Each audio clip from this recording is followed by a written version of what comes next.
My first gallon leather fountain pen bag was the writer's bag, which carried a number of pens, about 10 I kept in it, plus a lot of notebooks, and I absolutely loved it. That was when I was travelling backwards and forwards between rooms working. Now I'm working in my studio. I wanted to use this 40 pen slot bag, but I wasn't happy that there were about 20 pens that I found very difficult to get out of the bag with my arthritic fingers, because the ones that were up against the back walls, you had to bend the pen, extend it to get it past that ridge where the zipper is. The 20 pens that are in the centre section were very easy to get out. So for me, I wanted to keep it as a 20 pen bag and have room for either notebooks or my loose pen cases that would be easy to pick up and get the pens out.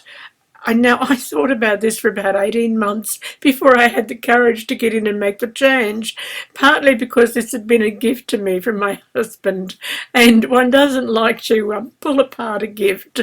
That I thought, with Inktober coming up and wanting to get myself set up, I decided to fit this out exactly as I would use it and be able to use it every day, get the best use out of it.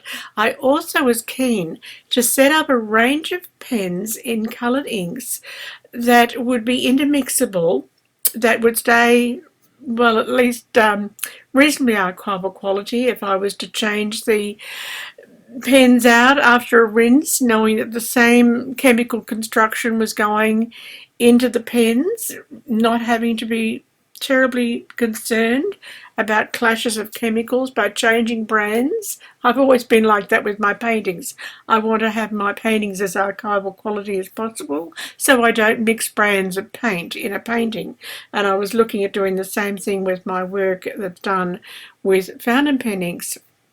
Now, I like to use some of these water-soluble inks, which I've chosen the Pilot range, which are all fully water-soluble, and I've chosen the Atramus archival quality document inks for my ink lines that I don't want to be soluble. So I might start off a sketch using the permanent ink, and then I'll come in with the water-soluble ink and complete the sketch and add water on a brush, turn it into almost like a watercolour using ink.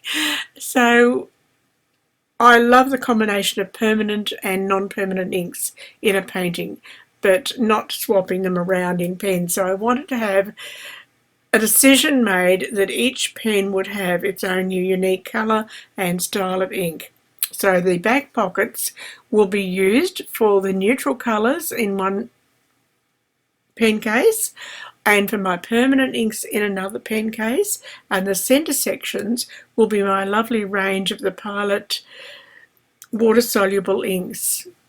There are actually 24 in the range, so I'll narrow it down to the main 20. I notice there's quite a lot of blues in the range, and also more of the red pinks than I need, so it will be easy to cut back 4 from the pens that I've chosen. Now, it's very easy to make notebooks to fit your pen cases if you can't find the exact one, and I have plenty of these notebooks that I've started as scribble books that I can just tear a few pages out, cut them to size, dig a hole through. I've got this owl that's very easy to punch holes with. I use a blunt darning needle. I use a waxed linen thread to do my binding. It's ever so simple. There's lots of books and information on the internet how to make a book, but I don't even bother looking it up. I mean, it's just basic sewing, isn't it? Unless you're trying to do something aesthetically beautiful.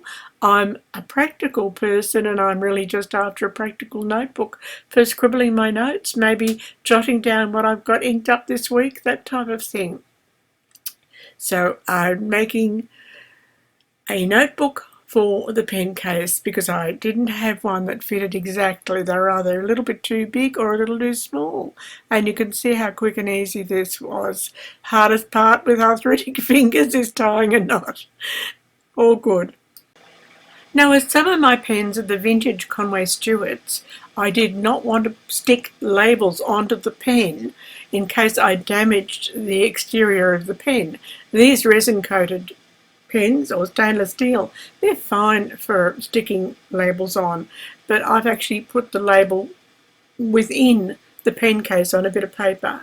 Now see, I'm stripping out these back sections because I just found it hard to extract a pen from the back area with arthritic hands. It's just impractical. It's just going to be so much easier to just fit out loosely whatever I want to have in these back sections.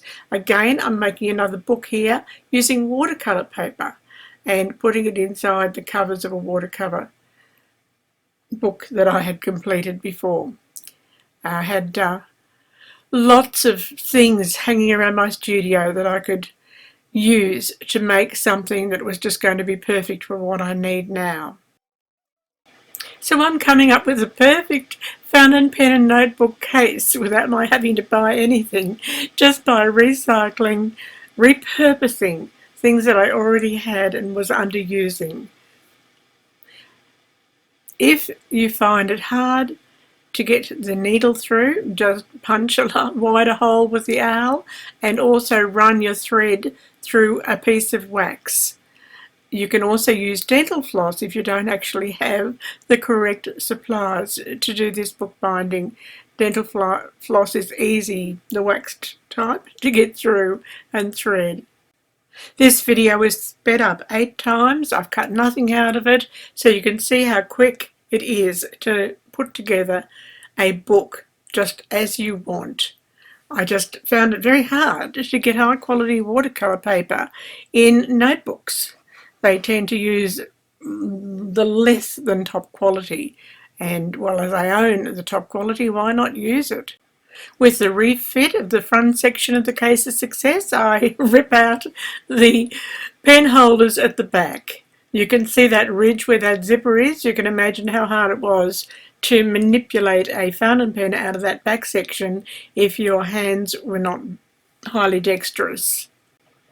I'd still recommend this 40 slot fountain pen case because for the amount of pen it held, it was quite economical compared to other cases that would hold 40 pens. And as I said, have the courage to fit things out to suit yourself. Nothing was lost. I love that I was able to get my name embossed. They allow 3 letters.